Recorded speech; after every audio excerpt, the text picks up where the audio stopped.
আগামী ৮-৯ জন অনুষ্ঠিত আসন্ন ইউরোপ পার্লামেন্ট নির্বাচনে লিবেরাতো দলের সংসদ সদস্য প্রার্থী মুসলিম নারী মরিয়ম খায়ুরি এবং কাউসারি আন্না তাদের নির্বাচনী প্রচারণার অংশ হিসেবে ইতালি বলোনিয়ায় বসবাসরত প্রবাসী বাংলাদেশিদের সাথে এক আলোচনা ও মতবিনিময় সভা অনুষ্ঠিত হয়।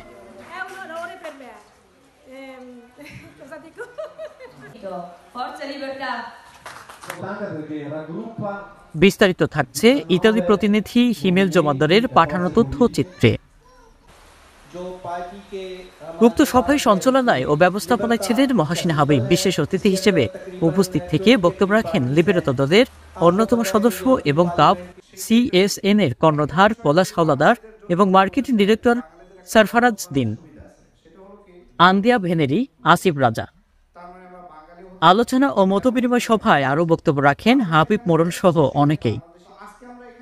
সার্বিক তত্ত্বাবধানে ছিলেন MD মহিউদ্দিন। নির্বাচনী প্রচারণের জন্য দূরদর্শিতা এবং জনগণের ভাবনা যেমন গুরুত্বপূর্ণ, ভোটারদের চাওয়া পাওয়াকেও প্রাধান্য দেওয়াও অত্যন্ত গুরুত্বপূর্ণ। মানুষদের বিশ্বাস জিততে আপনার প্রচারে সত্যজ্ঞতা এবং স্বাভাবিকতা দেখানো উচিত। আর এর সবগুলো সমন্বয় ঘটানোর চেষ্টা করে যাচ্ছে ইউরোপ পার্লামেন্টের নির্বাচনে লিবেরাতো দলের মুসলিম নারী মরিয়ম খায়ুরি এবং কাউসারি আন্না। তাদের নির্বাচনী ইস্তেহারে 20টি পয়েন্টের উপর জোর দিয়েছেন। বিশেষ করে স্বাস্থ্যসেবা, জনগণের অধিকার নিশ্চিত সহ বেশ কিছু গুরুত্বপূর্ণ বিষয়গুলো রয়েছে তার নির্বাচনী ইস্তেহারে। সিনোরা মারিয়া এবং কাউসারি আন্না এ সময় তাদের বক্তব্যে বাংলাদেশি কমিউনিটির সাহায্য প্রার্থনা করেন।